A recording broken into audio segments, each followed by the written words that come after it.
welcome to the Let's Think About It podcast, where we embark on a journey of thoughtfulness and personal growth. I'm your host, Coach Mo, and I'm here to guide you through thought-provoking discussions that will inspire you to unlock your full potential. In each episode, we'll explore a wide range of topics from self-discovery and mindfulness to goal setting and achieving success. Together, we'll challenge conventional thinking and dive deep into the realms of possibility. Whether you're looking to find clarity in your personal or professional life or seeking strategies to overcome obstacles, this podcast is your go-to source for insightful conversations and practical advice. So find a comfortable spot, chill, and let's embark on this journey of self-improvement together. Remember, the power of transformation lies within you, and together we'll uncover the tools and insights you need to make it happen. So let's dive in.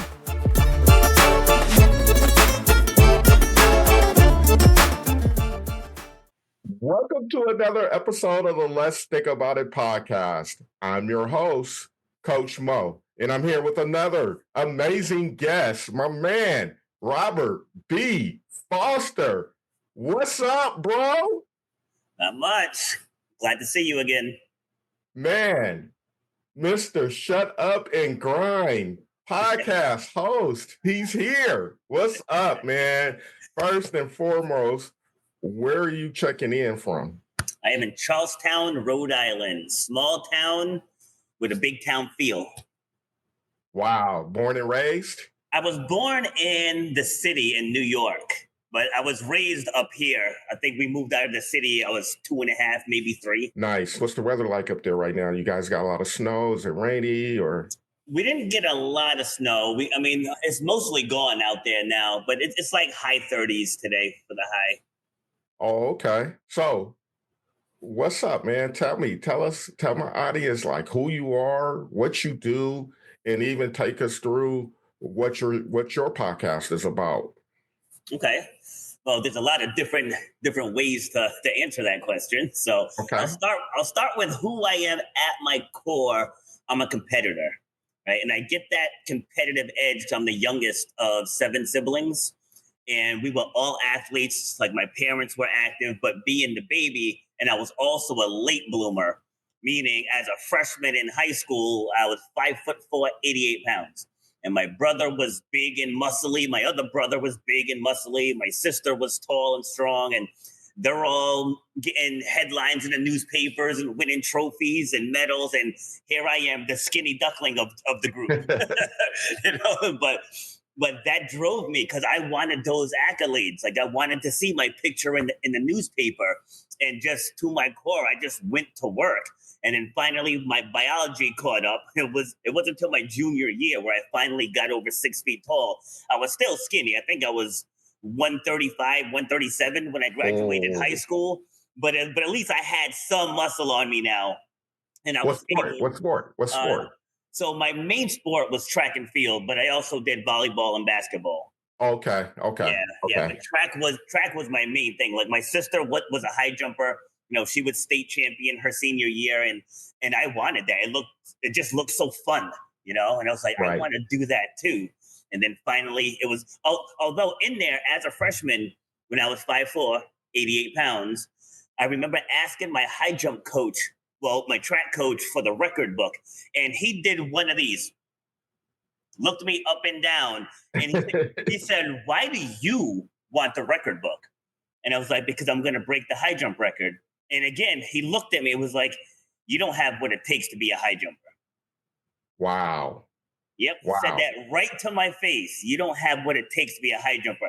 So when he told you that, you was what, 15, 14? Yes, so somewhere around there. Wow. 88, yes, I was 14. Wow. So that became the internal drive that you just kind of carried from that point moving forward? Absolutely. And then it just never left. It never left me. So, but like, even as a freshman, even when I was small, I was working on the fundamentals. Like I wasn't really good at the high jump yet. Like I wasn't a freshman phenom or anything, but I was learning the fundamentals, learning the approach, learning the takeoff. So by the time my body caught up to the knowledge, then I rose to that level where I had colleges, coming from all over looking at me. And this was before the internet.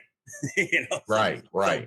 So back then, for like Stanford in California, like how did they hear about me? But I got myself to that level to where other eyes were starting to notice. But it started from him planting that seed. Because what if I listened to him? What if I didn't pursue it? Right. And like that's what I share with my podcast to answer the other part of your question is shut up and grind, because very similar, but now as an adult in 2009, I had a bad knee injury, still competing in track and field at the ripe old age of 34. And I had a bad knee injury. And the ER doctor, he takes off the brace that the EMTs put on. And without even touching me, he just opens it up and says, "You'll never run or jump again." And I was like, whoa. Wow. Because I have 5 kids, and at the time, they were little. I think my oldest was 10, and I had twin boys who were 4 months old at the time, and 2 daughters in between. I'm like, you're trying to tell me I'm not going to be able to run around with my kids and play basketball, go walking on the rocks at the beach? Like, you're trying to tell me I'm not going to be able to do any of this stuff? At that point, how old were you at that point? 34. Oh, okay. Yep, it's 34. And I actually started tearing up a little, because I immediately started going to all the negative. But then it hit me. I was like, dude, you're a competitor. That's why I wanted to start with that. Like, at my core, I'm a competitor. So I was like, you know what? Game on. Game on. I said, it's up to you to put my knee back in place. Right, because my kneecap was about 4 inches up my quad. Right, so I said, it's your job to put my knee back into place. I'll decide how I heal. And I just went to work. What was the internal shift, though? What made you shift from that victim mentality, why me, or, being angry with what the doctor has told you, you'll never walk? What was the shift for you to really move you out of that state of being into this more back to your competitive self? What was that? Well, it goes back to that's who I am at my core. So like when I do my show, that's the only question I prepare people for, because a lot of people, they take on their career as their identity. And I'm like, no, your career is what you do.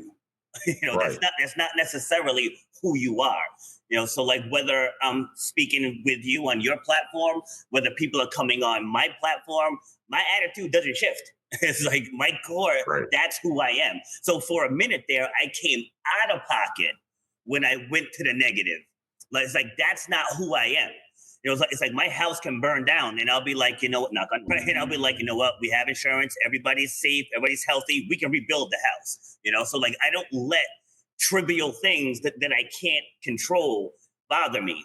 So like, but what hit me, I was like, you know what? I can control how I heal.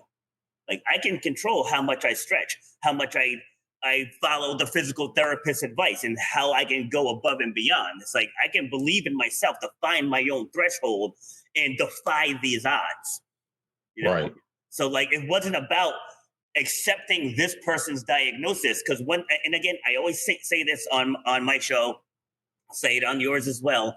I'm not telling people not to listen to your doctor. It's not what I'm saying. I'm just saying, I know me. I know my body. I know what my body feels like, and I know what I'm capable of. So I kind of took matters into my own hands. Like, after the first couple of appointments, because this was my first surgery, and I ended up having 7. And when I tell you, I killed the rehab in the other 6. So that first one was the learning curve. But coming back from that, I was like, this is going to be a great story. Because like being told like you'll never be able to do something, and then you come out and you do it. I was like, now I can use that as a stepping stone to motivate others. Like, it was never about proving the doctor wrong. To me, I just took it as a challenge. And challenge accepted, challenge crushed. And when I coach clients, and one of the things that I share with them is your values. Revisiting and tapping back into their values, right? I remember, since we talking about sports and injuries and things like that, I remember I had broke my collarbone, and we was at a family picnic. And I went up, I jumped for the ball, and I landed on my shoulder and I broke my collarbone, right? I remember the doctor told me, you'll never play football again. If it heals wrong, you'll never play again. And just like you, that stuck in my mind. It's like, what the hell you mean I'm not going to play football again, right? So I just had that drive, that passion, because football for me at that age was all I had. That's what all I knew, right? And that was my ticket to go to college. That's what I wanted to do. That's what I wanted to evolve into is this a professional football player is what my goal was. But I made it to college and I played, my college ball at UC Davis. But the driver was my determination for myself not to give up on something that I love. And at that moment in my life, it was ball, it was football. And no doctor was going to tell me that I couldn't fulfill my joy and my passion. I managed to really navigate that. Fast forward to now, working with clients that I help, like when you're feeling stuck, how do you get back to that value? How do you get back to that passion? Because that's what the internal motivator could be, and you defining whatever those values are. As I say that, what's registering with you in your scenario and how things went back to your values? Yeah, I can answer that with one word: action. It's like I took action every single day. Every day, whether it was something as simple as just stretching. I had this machine, it's called a CPM machine, which it used to bend my leg. And I was supposed to do it minimum 3 hours a day. They didn't give me a maximum. Yeah. Right? They didn't give me a maximum. I stayed on that thing all day long, laying on the couch, watching TV, doing my ab crunches because I was overweight one time in my life. And this happened, this was like a year and a half before this incident. Because like my goal was like, you know what, I'm going to shed the weight. I'm going to get back to track and field shape and I'm going to compete again. But this was also before I got into fitness and I knew actually how the body worked. Because I had a gym quality leg extension machine and I was hitting it every single day, not realizing how awful that is. Right. Yeah. So, and I wasn't compensating with hamstring strength or glute strength. So that's what led to my kneecap pulling away. The surgeon said that my quad muscles were too strong for the joint. So it was dominating in the knee. And that's what ended up pulling my kneecap off. But again, going back to your question, it's about action. So like when I bought this podcast stuff, I got the lights, I got the microphone, I got the green screen behind me and I had it and it was just sitting in my spare room, just sitting there. And it's like, I don't have time to do this podcast. So my father was sick during this time. So we were spending a lot of time at the hospital and I just kept putting it on the back burner. And then one day I was like, you just have to do it, dude. It was like, what are you doing? It's like, you bought the stuff, you have the stuff, just even if I get on for 15 minutes and just talk about something, it's like, you just have to start, right? Yep. You just have to start. And like with Podmatch, my sister told me about Podmatch just 2 weeks ago. I have 33 bookings already through Podmatch. It's insane. And it was just from getting started, taking that action. Because I tell people, when you focus on the struggles, when you're making excuses, you're missing the opportunities that are waving right in your face. Yeah. So I went from not knowing how to get guests to having to turn guests away. Right. Because I have too many. Well, let's go here real quick because there's a lot of listeners who may not have, played sports and have that internal drive like athletes have. You have professionals that's maybe even been on your show or worked with you directly and they're grinding. And what have you seen in talking with your guests or working with people individually? What is it that really keeps them motivated and going if they're not an athlete or have that experience of being an athlete? What do you find that to be through your experience? You have to make it bigger than you. Like when I'm doing that, like whether it's my own podcast, speaking on other people's podcasts, like I'm not here to just talk about me. I'm hoping that the audience takes away from my experiences and my advice. So I think a lot of people go into things not for the right reasons. Say, oh, if I go on this show, I'm going to gain this many social media followers and I'm going to get this many YouTube subscriptions. And those are good after effects of the main mission, right? The main mission is to give this somebody in your audience that needs to hear it the way that I say it. And vice versa. When you come on my show, it's going to be people who listen to me all the time. And then you're going to come on with maybe a slightly different perspective that just hits somebody differently. You know, like I always say, there's different levels. There's different levels. There's different experiences. There's different outcomes, you know, and like on my show too, I do panels and we pick one theme. And it's usually myself and up to 6 other guests. And we take that one theme and we all round table it, you know, because not one voice is 100% right for everyone. Like Gary V's pretty brash, you know, and for some people, they need that. But other people, it's a turnoff. You know, then there's other people who might be too mild. Someone like me, that doesn't work for me. You know, I just need someone to be, all right, bro, if you want success, here's the path. And I'm like, bet, let's go. You know, so that's my goal with this stuff, because it's not about me. Like, I'm not showing up so I can look good. You know, I'm showing up because somebody out there needs the inspiration. So when you make it bigger than yourself, it makes it easier when my alarm goes off at 4:30 in the morning, 5 days a week, and then 6:50 in the morning on the weekends. Like, yes, I work 7 days a week because this isn't about me. Like, everything I do helps other people. Yeah. So where did the concept of Shut Up and Grind come from? Why podcasting? All right. So it's a multifold answer. So originally it was my dad. So my dad was an engineer and he was constantly building something. And he was the type, if he wanted something, he was going to figure out a way to do it. Right. For a quick example, he came home with this busted up station wagon. Like, and when I tell you, the passenger side was like all the way pushed into the center of the car.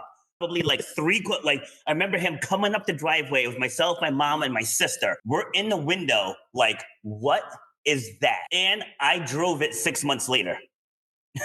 I was driving that car 6 months later. It's like whatever he set out to do, he figured out a way to get it done. So he may have never said the words, but his actions is definitely where Shut Up and Grind originated. So for me, it started out as Shut Up and Exercise, but I started realizing that the principles that I use in fitness to help people lose weight, run faster, jump higher, right, whatever they're trying to accomplish, you can use those same principles in life. You know, like if you want to lose 20 pounds, all right, we got to get your beginning stats. Right. It's like, okay, if you want to start a podcast, you know, we got to get what's your main message? You know, do you have the right lighting? You know, so like you got to find that same starting point. So I shifted from Shut Up and Grind this was after the injury. And the first time I ran again, then I switched it to Shut Up and Grind because I wanted to help people overcome whatever it is, like not just fitness related, not just sports related. I tailored my show to storytelling. Like, I don't really interview people because it's in those messes where people resonate. You know, like I had this guest come on now. She has a 7-figure business and she was kind of leading with that. And I was like, all right, look, let's go back. Let's go back. Because if someone is broke and hanging on by a thread, they don't want to hear your $1 million BS. Right? They don't want to hear that. You know, they want to hear how you got there. So, so my show morphed from just being about fitness and exercise into really helping people overcome struggle on a global level. Well, so since you've created You Shut Up and Grind, what do you feel has been your evolution as a podcaster? What growth has happened for you since you've launched and been on this journey? The biggest thing I've learned, and guests learn it in real time on my show, that pain is pain, right? Pain is pain. And where that's huge is because people are afraid to tell the stories because they think their stories aren't big enough. Like they think, oh, I had never beaten stage 4 cancer, so like I don't deserve to get up and share my story. I was like, okay, but you went through a divorce after being married for 25 years, thinking that you were going to be with this person for the rest of your life. Like that's life changing as well. It said, so you had to wake up every day and adjust to being single, adjust to having your kids split. I was like, that's huge. And someone going through stage 4 cancer, they have to wake up every day and face death. Right? It's like Right. pain is pain. Like they're interchangeable. So the more I started interviewing people, I started piecing that together. Like it doesn't really matter what happened to you. And when people tell stories, they tend to focus on the what happened. Like the fact that I had a major knee surgery, this happens every day. Right? It happens every day. Like nothing special happened to me. I decided to be a rebel and created my own outcome. Like that, the power is in that journey. So understanding that made me a better interviewer, which has given me a better product for my audience. Right. And it's interesting that you say you run your show based off of stories, right? Part of my coaching experience is helping people get out of their own way because people have their own story and interpretation of how they think things should be, right? And a lot of times that story is flawed. Mm-hmm. And so you bring up pain. Yeah. Whatever you're going through, whatever that hurdle is, it's harmful to you internally. Maybe your ego is shattered. Maybe something happened that creates an emotion that makes you feel frustrated. Through that emotion of frustration, an interpretation happens. A story that you tell yourself to why you're frustrated. And you typically carry that story. Yep. And then that's how you show up in the world, right? And so I'm an energy coach. And so what that means is when you're carrying this story and you're frustrated, it blocks your energy because of this limiting belief, interpretation that's in your mind that you believe to be true.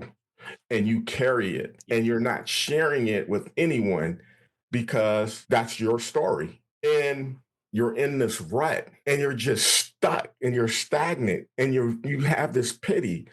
But then, like you said, something shifts and then you start to gain a confidence and the narrative of the story starts to change. And then you start taking action and you move forward. And I think the value of what I do is help people realize that the story that you're telling yourself in that moment is not true. It's flawed. Yeah. And when you realize that, courage, action, however you want to describe it, your energy shifts and you naturally become productive. Yes. Love that. You know what I mean? And so when you have your guests come on, and this is what I'm hearing from you, when you have your guests come on, they're sharing their story, right? Yep. The story of the pain and whatever that pain was, they had a viewpoint of it. And then there was a shift. Yes. There was a shift. And that shift was maybe a perspective that changed a certain thought, that changed a certain action. And then you got a different result. And that's powerful, man, for what you're doing and bringing guests on to share their stories. Thank you. Yeah. Speaking of sharing stories, I want to share one quick to illustrate what you just said. So I had a guest on. She started a business for people to put all of their end of life documents into one place, like one online kind of filing cabinet. And so as she's given me the breakdown of the story, right? So the gist of the story was her sister suddenly passed away at 36 years old. And that moved her to start this company. So as she's talking to me about the company and the process and everything else, so I said, well, what happened with your sister? Right. And I could tell she kind of got a little uncomfortable with her body language. And I was like, if you don't want to go there, I mean, you don't have to. I said, but if you started this company based off of what happened, I think it's important for people to know what happened. And so she goes into it. I guess they were supposed to go out with their husbands. She felt weird. She felt off for a minute, stepped out onto the deck and collapsed. Right. So now when I heard that and see the look on your face, right, it's like that's a lean in moment. I was like, now I'm listening because as I said earlier, I have 6 siblings. So now I started thinking, wow, what would we do if that happened to me or one of my siblings, right? So now going back to what I was saying earlier, it's not about you. It's about the audience, right? Because both of us were like, whoa, it's like that intensifies the story.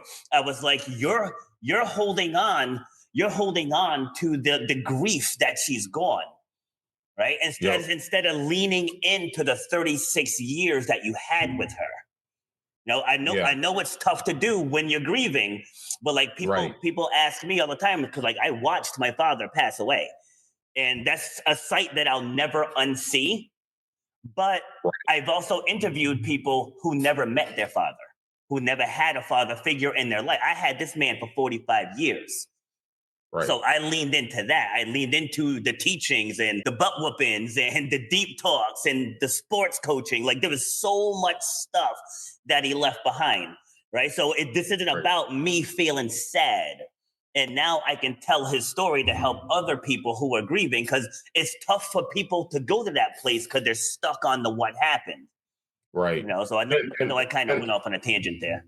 And what's powerful about that is you're bringing variety onto your show, and that's similar to what I try to do. Yes. And your approach is a little bit different because those stories help people grind better. Yes. Because if they're stuck, and maybe it is a certain experience that a person comes on and shares their story that may resonate with Paul, Sam, Jill, whoever, right? And that's the purpose, is to bring value on different viewpoints and resonates with whoever listens to the show, right? And that's similar to what I try to do. Yes. Like people are stuck or they get stuck. And the more tools you have on your belt that you can rely on, even if it's just listening to certain podcasts or certain message, whatever that is, if it resonates with you and something happens and you can tap into that experience of what you've heard, that's powerful. Yeah. And like you, my friend, I try to bring that value to this show, right? Yes. I try to just bring coaches, entrepreneurs, podcast hosts. It doesn't matter to me, right? Because I believe this world is filled with wealth, right? Yeah. And it's not about me competing against the next coach or I got to make all of this money and things like that. My approach is I have a value. I think I'm really good at what I do. Yes. I love what I do. And I help people get out of their own damn way. And I think I'm really damn good at it, right? Because we're into this autopilot that we feel we have no choice and we have to accept the emotion in the story that we're telling ourselves in that moment. We have to accept it until it goes away. And my approach to that is, no, you don't. No, you don't. If you change your viewpoint, change the narrative, you have power of choice. And then with that power of choice, you naturally take action. Love it. You do. Right. So if I can piggyback on that, so I turned, you can't really see it, I turned Shut Up and Grind into a book. Right. Okay. So now this isn't just a book to say, hey, I wrote a book. Right. This is a literal step-by-step guide to do what you just said. Right. People take those stories, it's information. Right. Those stories are information. So it's, what are you going to do with the information? So there are people like I've tested this for probably the last going on 5 years now. I've worked with people. I worked with a guy in Ireland. I worked with a woman in Africa, like all over the world, and went through these principles, and I turned it into a book. So within this book, there's 13 workshops. Right. And I mean, worksheets, I should say. And I'm going to turn each one of those worksheets into a workshop that I'm going to do live. Right. Okay. But it's to take, again, let's take my knee story for it. Actually, you know what? Let's do the grief one. Let's take Dad. All right. So I'll go through the first chapter is There's Nothing Wrong with You. Right. That's the first chapter. And that's all about self-acceptance. Just accept what's happened in your life. If you wronged someone, accept it. If you cheated on your wife or husband, accept it. If you stole from someone, accept it. If you assaulted someone, accept it. Like, you get the point. Just accept whatever happened in your life. Right. And now what are the lessons learned from each one? because everything leaves teachable moments. And you can say, how can cheating on someone's spouse leave teachable moments? Because there were things that happened that led to it. And these are things that you can learn from, right? So like you find yourself, you just walk into your car in the parking garage and you end up getting jumped.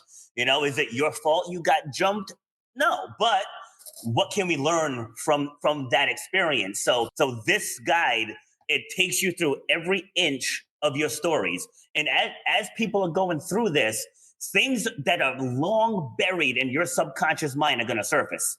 Because when I was writing the book, I was like, ooh, I forgot about this. Like, ooh, I can throw this into the next speech, right? Yep. And then by the end of it, by the time you're done, you're going to have enough ammo to do whatever you want to do with your life. If you want to become a coach, if you want to write your own book, you want to become a blogger, if you want to tell your stories on podcasts or like on TV shows and stuff. And it gives you the outline for a keynote presentation if that's what you want to do. But it takes all of the messiest parts of your life. We extract the teachable moments, and then I teach people how to use that as something inspirational moving forward. Well, listening to, your basic description of the book, I want to say this, real talk. That first principle that you said of acceptance, that's powerful in itself, because when we're looking back at the past, whatever's going on in our lives, and I'm assuming a situation that's really discomforting to you, and you carry that, acceptance of it is what really helps you move forward, right? And I'll talk about this energy. If you're not accepting it, you're carrying some sort of guilt. And the guilt, the hurt, the disappointment, right? All of that, it blocks your energy. Yep, and in those moments of feeling that guilt, disappointment, you're stagnant. You're really not productive, or you have one foot in and one foot out. But with acceptance, acknowledgement, and validation, because it's okay that the situation you went through was hard, it was bad. Any person in that situation would probably feel the same way. Yep. And you accept that, now there's more possibilities of action happening in that moment. That's why that one principle that you just shared is so powerful. Yes. What's the name of your book again? Shut Up and Grind. Same as the podcast. Yeah, it's available on Amazon, Kindle, and paperback. Okay. Where can they find your show? They can find my show on really any place that podcast. So Amazon, Google, Spotify, Apple, all of those. If they want to catch it live, because I broadcast it live Tuesdays and Thursdays at 12 Eastern, and you can catch it on Facebook or LinkedIn. Okay. I have a lot of professionals that are listeners as well, too. If they want to possibly get on the show, how do they find you to do that? Yeah, so they can check out my profile on Podmatch, or they can just shoot me an email, rob@robertbfoster.com. Okay, that's great. That's great. As we get ready to sign out, what lasting thoughts or nuggets would you like to leave the audience? Do not, by any means, let anybody clip your wings. It drives me insane. And as you know, this show we started with a doctor trying to clip mine, telling me I was never going to run or jump again. That's one of the biggest things that I help people with. And like the subtitle of the book is Overcoming Self-Doubt and the Fear of Public Speaking. Because people, you have a story to tell, right? You have a gift to give, but society likes to cloud our gifts. And then people end up feeling like they're not worthy, or they have the imposter syndrome. But whatever it is that you want to accomplish, just start taking the steps to making it happen. And you're going to see a world of doors that are going to open up right at your fingertips. There it is. My man, Robert B. Foster, the great host of Shut Up and Grind podcast. Thank you, sir. I appreciate your presence here today. My pleasure. Thank you for the opportunity. Thank you for joining me in this episode of Let's Think About It. Your time and attention are greatly appreciated. If you found value in today's discussion, I encourage you to subscribe on your favorite podcast platform. Remember, the journey of self-improvement is ongoing, and I'm here to support you every step of the way. Connect with me on social media for updates and insights. You can find me on Instagram and Facebook at Coach Mo Coaching or LinkedIn at Maurice Mabry. Or visit my website at mauricemabry.com for exclusive content. Until next time, keep reflecting, keep growing, and most importantly, keep believing in yourself. Remember, the most effective way to do it is to do it. Together, we're making incredible strides toward a better and more empowered you. So thank you, and I'll see you in our next episode.